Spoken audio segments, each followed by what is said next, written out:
Shalom saudara yang dikasihi Tuhan, senang sekali menjumpai Anda lagi di dalam ibadah pada kesempatan ini.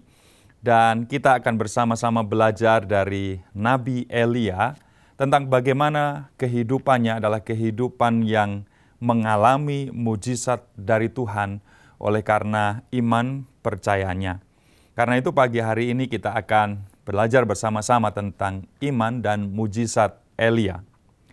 Kita akan melihat 1 Raja-Raja pasal 17 ayat 1 sampai dengan ayat yang ke-6 sebagai dasar pembahasan kita bersama-sama. Firman Tuhan berkata demikian, Elia, orang Tisbe dari Tisbe Gilead, berkata kepada Ahab, "Demi Tuhan yang hidup Allah Israel, yang kulayani, tidak akan ada embun atau hujan pada tahun-tahun ini, kecuali kalau aku mengatakannya." Kemudian datanglah firman Tuhan kepadanya, "Pergilah dari sini, berjalanlah ke timur, dan bersembunyilah di tepi Wadi Kerit, di sebelah timur sungai Yordan. Engkau dapat minum dari wadi itu, dan burung-burung gagak telah kuperintahkan untuk memberi engkau makan di sana." Lalu ia pergi melakukannya sesuai dengan firman Tuhan. Ia pergi dan tinggal di tepi Wadi Kerit di sebelah timur sungai Yordan. Pada waktu pagi dan petang, burung-burung gagak membawa roti dan daging kepadanya, dan ia minum dari wadi itu. Saudara yang dikasihi Tuhan, sebagai manusia yang berhadapan dengan berbagai macam beban, berbagai macam pergumulan, tentu kita membutuhkan pertolongan dari pihak lain, dan dalam hal ini adalah pertolongan dari Tuhan.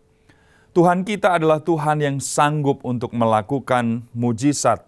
Dia bisa melakukan pekerjaan yang sangat luar biasa di dalam kehidupan kita, dan berbagai macam cara dilakukan oleh Tuhan untuk menolong kita, umat yang lemah, umat yang memiliki kebutuhan, keperluan di dalam kehidupan kita. Dan mujizat adalah salah satu cara yang Tuhan lakukan untuk memberikan kepada kita pertolongan itu. Mujizat adalah cara bagaimana Tuhan memelihara kita sebagai orang percaya. Nah, hari ini kita akan belajar bersama-sama bagaimana mujizat itu atau pemeliharaan Tuhan itu dialami oleh Elia. Ada 3 hal penting yang kita bisa lihat dari 1 Raja-Raja pasal 17 ayat 1 sampai dengan ayat yang ke-6 tadi. Kalau kita belajar tentang bagaimana kehidupan Elia adalah kehidupan yang disandarkan kepada kuasa Tuhan. Hal yang pertama yang kita bisa lihat dari Elia adalah bahwa hidupnya dilandasi iman kepada Tuhan yang hidup.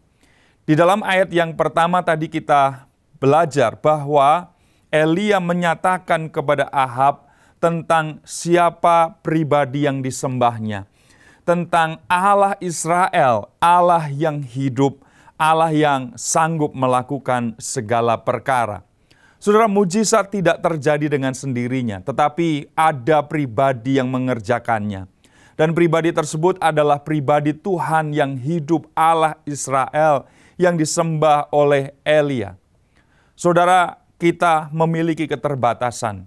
Ada berbagai macam sumber daya yang mungkin kita bisa miliki, tetapi bagaimanapun kita tidak bisa atau kita tidak sanggup untuk melakukan segala sesuatu di luar kemampuan, di luar batas-batas kita sebagai manusia. Ada banyak hal yang bisa kita kerjakan, tetapi tetap saja ada pribadi yang tidak terbatas, yaitu Tuhan, Allah yang hidup, yang sanggup melakukan segala sesuatu. Allah Israel di sini diperkenalkan oleh Elia dan menyatakan bahwa dialah pribadi yang kemudian memeliharanya. Dialah pribadi yang dia sembah itu dan kemudian mengerjakan banyak hal ajaib di dalam hidupnya. Saudara, Allah yang sejak awal memanggil Israel keluar dari tanah perbudakan di Mesir adalah Allah yang menyatakan dirinya. Bukan hanya dengan firman, bukan hanya dengan ajaran, bukan hanya dengan segala sesuatu yang berkaitan dengan pengertian-pengertian kepada manusia, kepada umatnya. Tetapi dia meneguhkan berita yang disampaikan itu dengan tanda-tanda, dengan hal-hal yang ajaib, dengan mujizat-mujizat yang dilakukannya. Saudara, kepada bangsa Israel, Tuhan menyatakan diri bukan hanya sebagai pribadi yang jauh, pribadi yang tak terjangkau. Saudara, kepada Israel, Tuhan bukan hanya menyatakan diri sebagai pribadi yang maha tinggi, yang sangat luar biasa, pribadi yang sangat agung, menakjubkan, ajaib, tetapi juga pribadi yang kemudian menyatakan dirinya dengan mujizat-mujizat, pekerjaan-pekerjaan, tanda-tanda heran yang luar biasa. Sebelum Israel dibawa keluar oleh Tuhan, maka dia mengerjakan tulah kepada bangsa Mesir. Dan tulah itu menegaskan, menunjukkan bahwa dia sanggup, dia pribadi yang berdaulat, punya otoritas untuk melakukan apapun sesuai dengan apa yang menjadi kehendak dan rencananya atas manusia. Dan dengan mujizat-mujizat itu, ketakjuban-ketakjuban kemudian muncul. Dan bukan itu saja, Tuhan melanjutkan karya yang ajaib, mujizat-mujizatnya, pertolongan-pertolongannya sepanjang perjalanan Israel di padang gurun. Ada tiang awan, ada tiang api, ada pemeliharaan Tuhan dengan mana, dengan burung puyuh. Segala macam hal disediakan oleh Tuhan kepada bangsa Israel. Dan Allah Israel, Yahweh yang maha tinggi inilah yang kemudian juga adalah menjadi pribadi yang disembah oleh Elia. Itu sebabnya Allah yang sama yang pada masa lalu pernah membuat mujizat adalah Allah yang sama yang ketika Elia mengalami kebutuhan akan pertolongannya, pasti Allah itulah Allah yang sanggup untuk menjawab, untuk membuktikan sekali lagi bahwa dia pribadi yang tidak terbatas. Saudara yang dikasihi Tuhan, Allah yang hidup itulah yang kemudian menolong Elia, yang menyatakan mujizatnya kepada hamba Tuhan ini.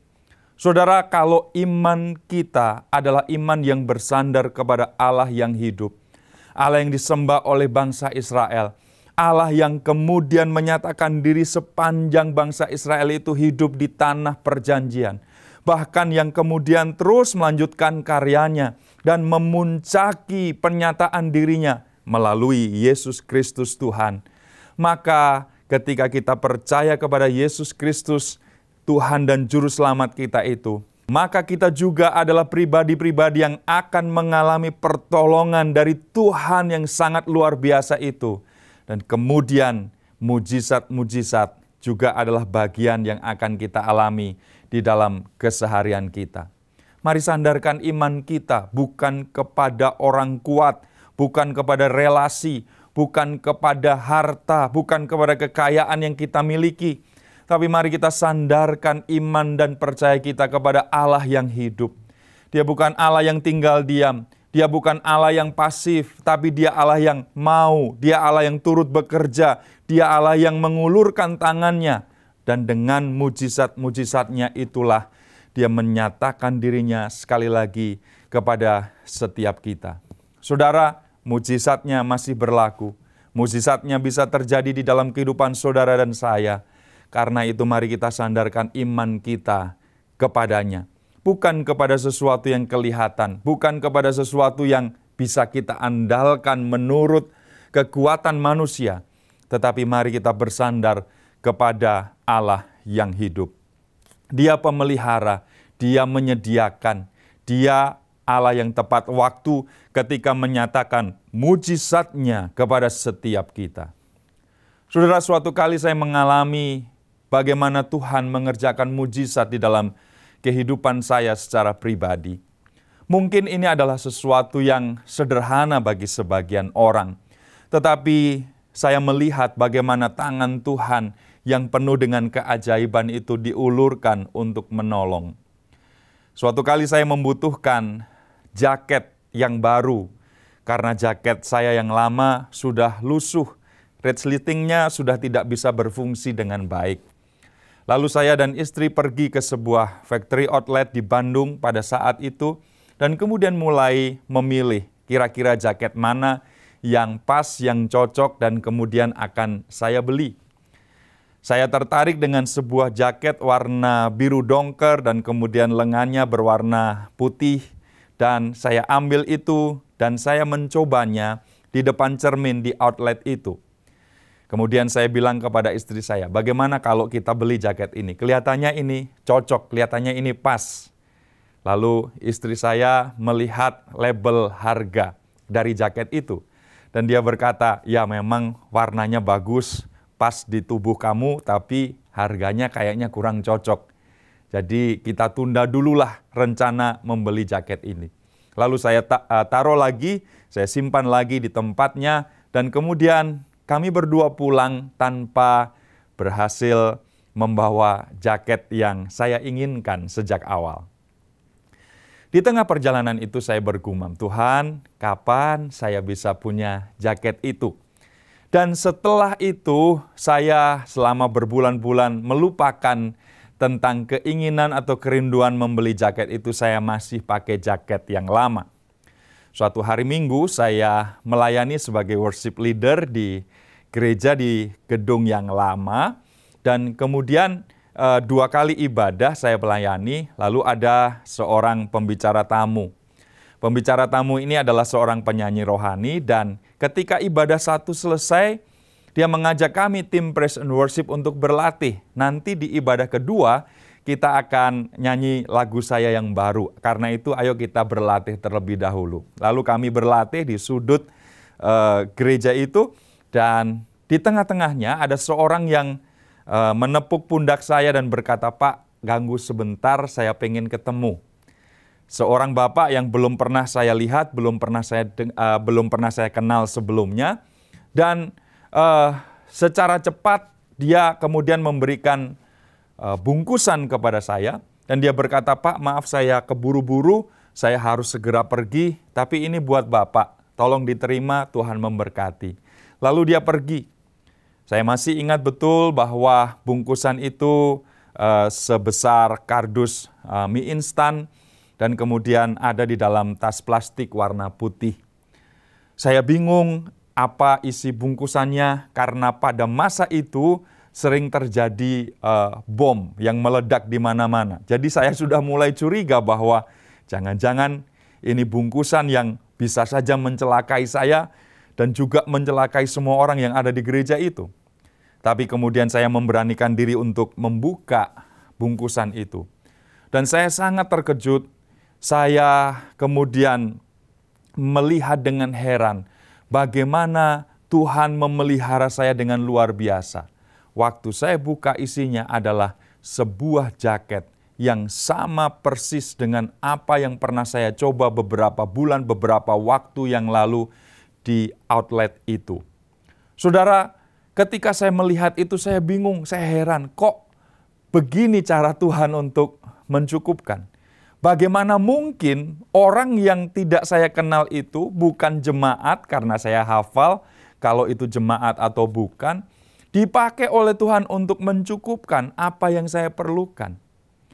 Saya percaya Tuhan adalah pribadi pembuat mujizat, dan Dia bisa mengerjakan apapun dengan sangat ajaib dan mengherankan. Ceritanya tidak berhenti di situ, karena lama sesudah itu saya berjumpa lagi dengan bapak itu. Saya masih ingat wajahnya dalam sebuah kesempatan. Lalu saya beranikan diri untuk bertanya, rasa-rasanya kita pernah ketemu, Pak. Bapak kalau tidak salah adalah bapak yang pernah kasih kepada saya bungkusan dan isinya jaket. Oh iya, lalu kami mulai ngobrol dengan panjang lebar, karena kami ternyata sudah pernah ketemu dan saling tahu satu dengan yang lain melalui peristiwa itu.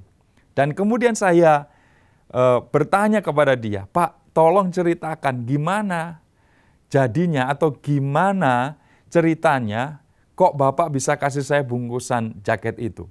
Lalu dia juga bilang, itu yang membuat saya heran sampai hari ini.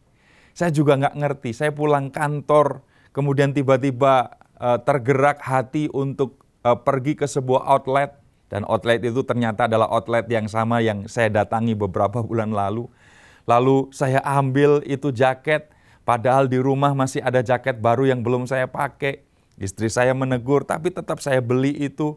Dan kemudian hari Minggunya saya pergi ke gereja, dan itu tentu bukan gereja yang biasa saya berbakti karena saya bukan anggota gereja itu. Tetapi Tuhan mendorong saya untuk pergi dan ikut beribadah di gereja itu. Dan ketika lihat Bapak memimpin pujian, ada suara yang kuat di dalam hati saya. Berikan bungkusan ini kepada hambaku itu. Saudara, dia heran, saya heran, kami terkagum-kagum. Kok bisa Tuhan kemudian memakai cara yang unik, yang ajaib untuk memenuhkan kebutuhan dan keperluan kita. Karena memang demikianlah Tuhan yang kita sembah. Demikianlah Tuhan yang kita agungkan, saudara. Dia pribadi yang bisa membuat mujizat. Karena itu sandarkan iman kita kepadanya. Dan hanya oleh karena dialah mujizat akan menjadi nyata di dalam kehidupan setiap kita. Apa keperluan saudara, apa kebutuhan saudara, Tuhan yang sudah menolong saya adalah Tuhan yang sama, yang mengerti, yang mengetahui dengan detail apa yang saudara perlukan. Dan percayalah kepadanya, Allah Israel, Allah yang hidup, Allah yang kita sembah di dalam Yesus Kristus itulah yang akan memenuhkan juga kebutuhan dan keperluan saudara dengan mujizat-mujizatnya yang ajaib. Yang kedua, saya melihat bahwa mujizat terjadi di dalam kehidupan Elia karena hidupnya disertai dengan ketaatan kepada perintah Tuhan. Kalau kita lihat di dalam ayat yang kedua dan kemudian ayat yang ketiga dan kelima, maka ada perintah yang datang kepada Elia. Kemudian datanglah firman Tuhan kepadanya, "Pergilah dari sini, berjalanlah ke timur dan bersembunyilah di tepi Wadi Kerit di sebelah timur sungai Yordan." Ayat yang kelima, lalu ia pergi melakukannya sesuai dengan firman Tuhan. Dalam ayat yang kedua dan tiga tadi dinyatakan bagaimana firman Tuhan datang kepada Elia, nabi Tuhan itu. Ia diperintah untuk pergi, ia diperintah untuk menyingkir ke sebelah timur, ke sungai kecil atau wadi yang bernama Wadi Kerit ini. Dan di dalam ayat yang kelima dinyatakan bagaimana Elia taat. Elia pergi sesuai dengan apa yang difirmankan oleh Tuhan, apa yang diperintahkan oleh Tuhan. Saya kagum dengan apa yang dimiliki oleh Elia ini. Elia tidak komplain, Elia tidak bertanya-tanya dulu kepada Tuhan, Elia tidak bergen, tawar-menawar tentang apa yang diperintahkan itu. Tetapi di dalam ayat yang kelima dikatakan, dia pergi. Dia melakukan seperti apa yang difirmankan Tuhan. Dia mengerjakan apa yang menjadi perintah Tuhan atasnya. Dia nggak mempertanyakan, dia nggak meragukan. Dia nggak bilang kepada Tuhan, kenapa wadi, kenapa sungai kecil? Kenapa nggak Yordan Tuhan kalau engkau mau memelihara aku? Sungai yang lebih besar, yang airnya lebih banyak. Kenapa hanya anak sungai? Kenapa hanya sungai yang kecil? Dia tak bertanya seperti itu. Dia tidak komplain tentang semuanya. Yang dia lakukan adalah mengerjakan sama seperti yang difirmankan oleh Tuhan. Saudara, diperlukan sebuah hati yang dipenuhi dengan ketaatan kepada perintah Tuhan, firman Tuhan. Kalau kita mau mengalami mujizat pemeliharaan Tuhan di dalam kehidupan kita. Mungkin apa yang diperintahkan Tuhan kita belum tahu maknanya. Mungkin apa yang diperintahkan Tuhan membuat kita bisa saja mempertanyakan kenapa begini, kenapa begitu. Tapi mari kita belajar dari Elia. Taat, lakukan, kerjakan meskipun belum tahu, meskipun belum mengerti, meskipun ada tanda tanya. Tetapi ketaatan melakukan, ketaatan mengerjakan adalah sesuatu yang sangat penting untuk kita miliki agar mujizat pemeliharaan Tuhan terjadi di dalam kehidupan kita. Saudara, ketaatan kepada perintah Tuhan adalah salah satu kunci untuk pemeliharaan Tuhan, mujizat-mujizatnya terjadi di dalam kehidupan kita. Taat berarti mau mengerjakan.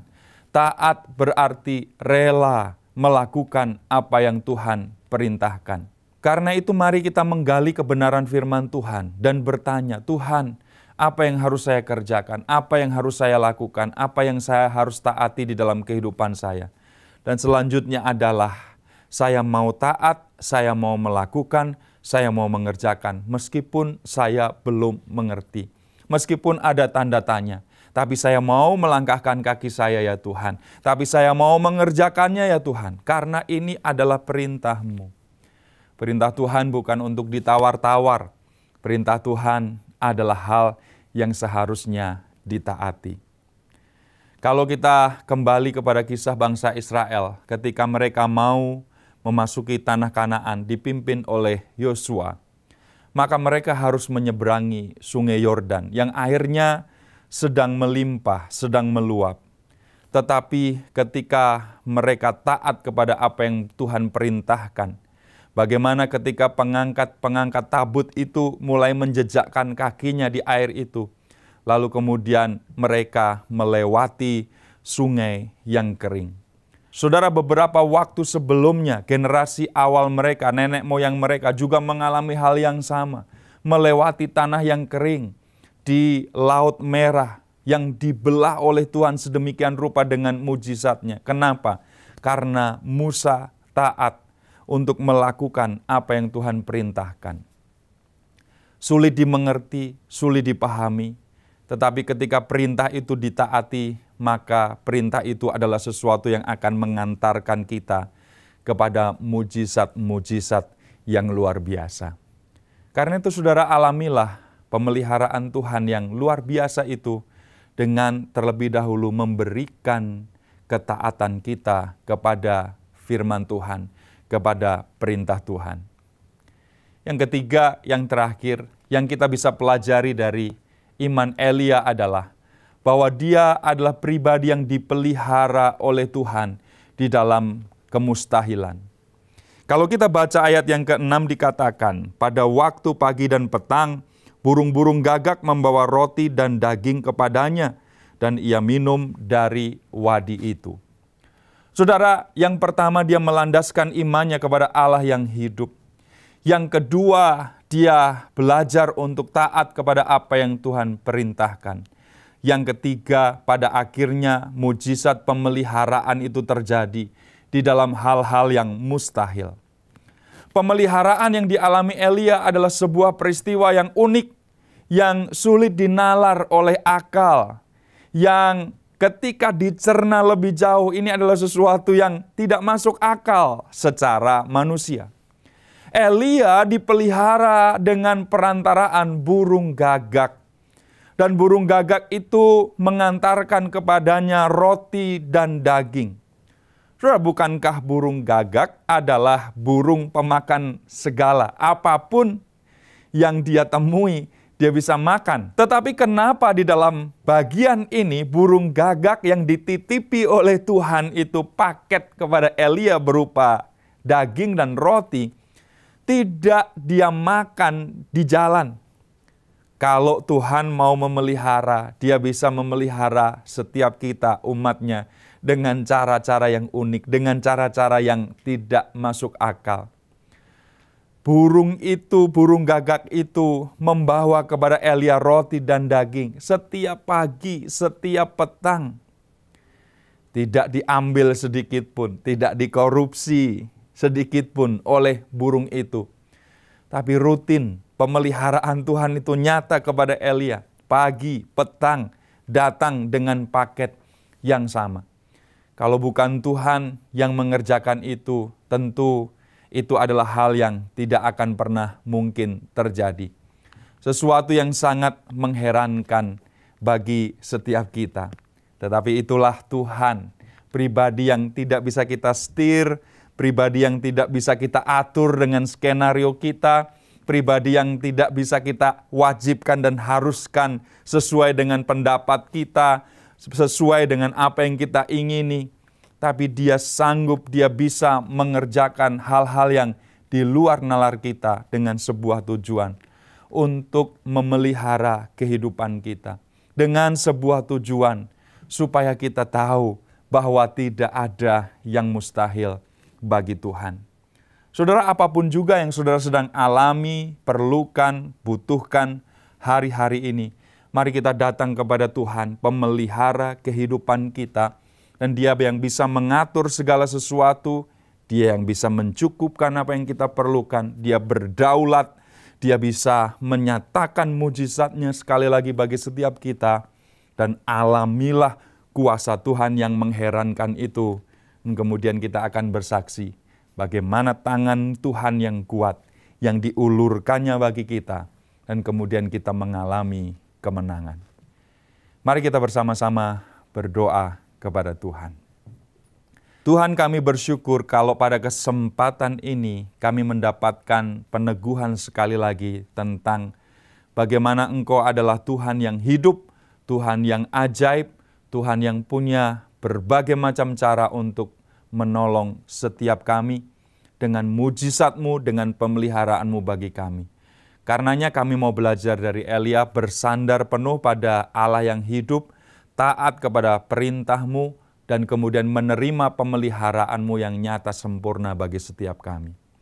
Kalau ada di antara hamba-hamba-Mu, umat-Mu yang mengikuti ibadah ini dan sedang mengalami sakit penyakit, pada kesempatan ini ya Tuhan, kami memohon di dalam nama Tuhan Yesus, Engkau yang akan memberikan kesembuhan.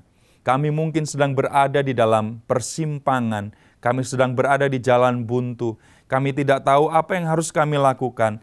Di dalam nama Tuhan Yesus, kami mendapatkan pertolongan Tuhan. Kami mendapatkan mujizat Tuhan. Kami terheran, kami takjub, kami amazed dengan segala sesuatu yang Tuhan kerjakan. Dan kami tahu apa yang kami alami ini adalah sesuatu yang akan jadi berkat bagi banyak orang. Bukan hanya kami nikmati sendiri. Terima kasih Tuhan, kerjakanlah mujizat-Mu. Dan kami akan mengalami pemeliharaan-Mu sebagaimana pemeliharaan terhadap Elia. Karena kami berdoa di dalam nama Tuhan Yesus Kristus. Haleluya. Amin. Kita akan berjumpa lagi dalam kesempatan yang lain. Tuhan memberkati Anda sekalian.